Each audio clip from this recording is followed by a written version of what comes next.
Hello guys, the third day of action at the ICC Men's T20 World Cup 2026 is over. We had 3 games today, so let us begin with the morning game, which was between Scotland and Italy, played at the Eden Gardens. It was a debut for the Italians, their first ever major cricket tournament, and I think they went a bit better than what I had expected of them. Though the scorecard suggests that they got a bit of a hammering from Scotland. If you watched the game, I think they weren't that bad. Scotland batted first and put up 207 for 4. George Munsey finally coming to life for Scotland, and Michael Leask came in the final over and played a brilliant cameo. I think the opening partnership of around 130 just set the tone, and Italy weren't going to compete after that.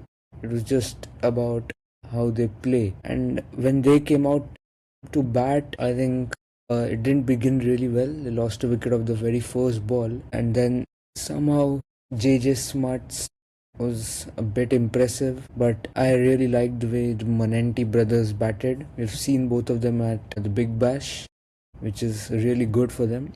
Both batted really well, but once Harry got out, the innings just quickly fell apart and they were bowled out for 134.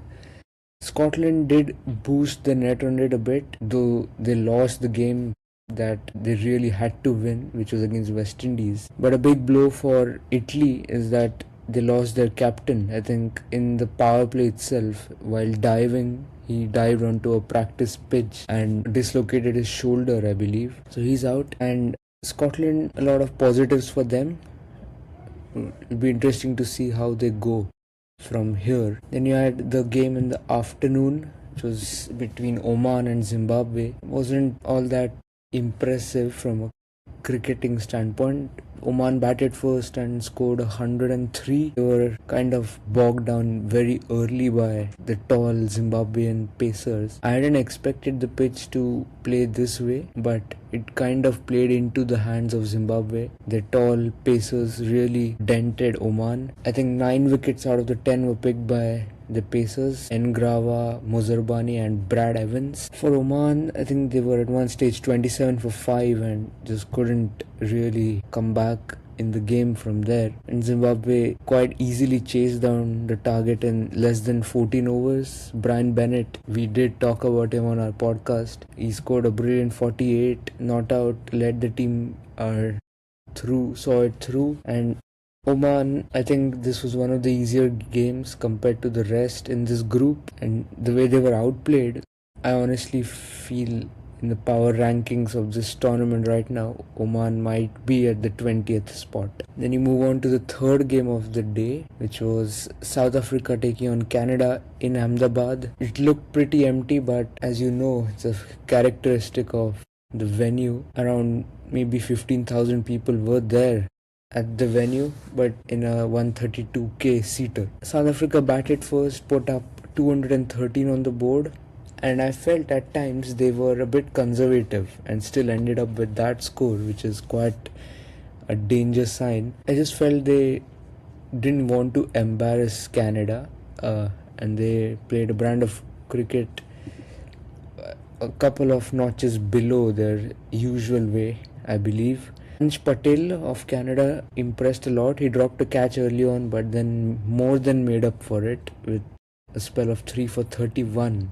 I think Markram scored a 50.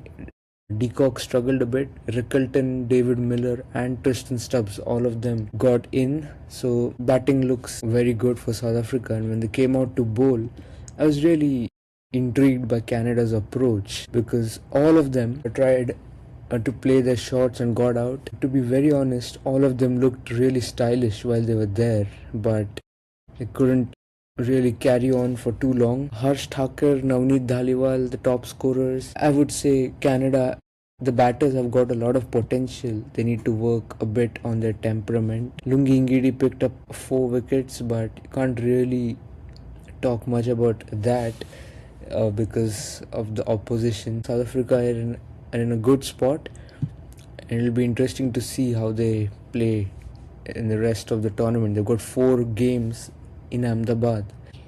which can be a very big advantage if they use it properly.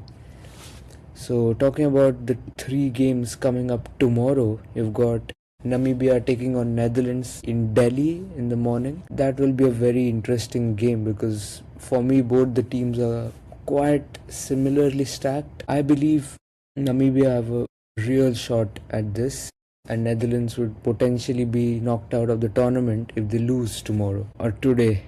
If they lose today. And the second game is New Zealand versus UAE in the afternoon in Chennai. I believe New Zealand should really walk past UAE, but you never know because UAE have also defeated New Zealand in the past in international cricket, which is the only thing in their favor. But I see New Zealand winning quite comfortably.